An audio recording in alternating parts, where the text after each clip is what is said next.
For an amazing FIFA 17 squad, link is in description for cheap and safe coins. And do you want to play against me? Get a gameplay analysis for personal FIFA lessons, link is also in description.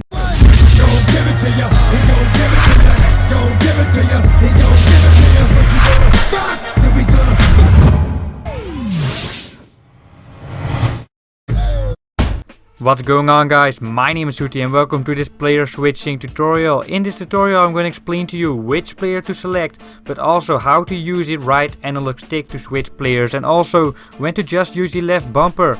A rule of thumb is to always select a player who is on the center of the player with the ball. So always try to select a player who can protect the center for you. This player can no longer do it.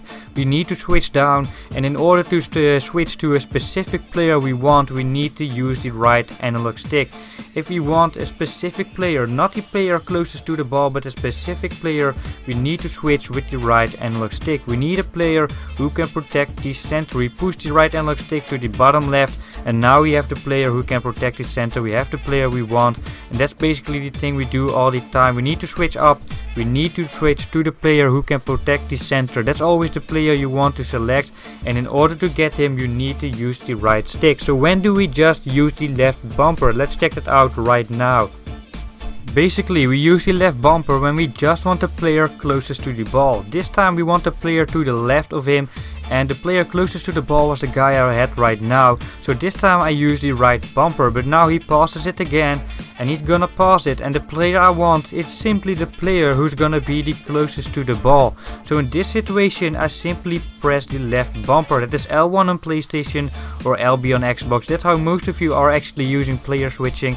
But here you can see I just wanted the player closest to the ball, and then I'm just gonna use and press the L1 or LB button to get that player. But if you want a specific player you really need to use the right analog.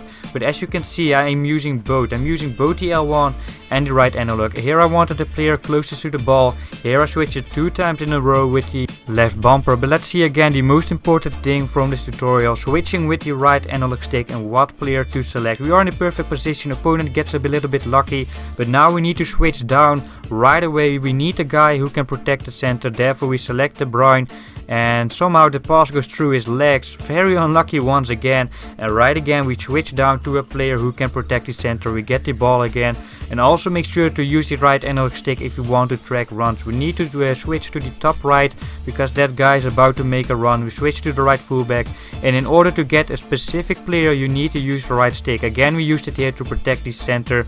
That's the end of the video, guys. Make sure to drop a like if you enjoyed, subscribe to my channel if you haven't yet. My name is SOETIE. See you next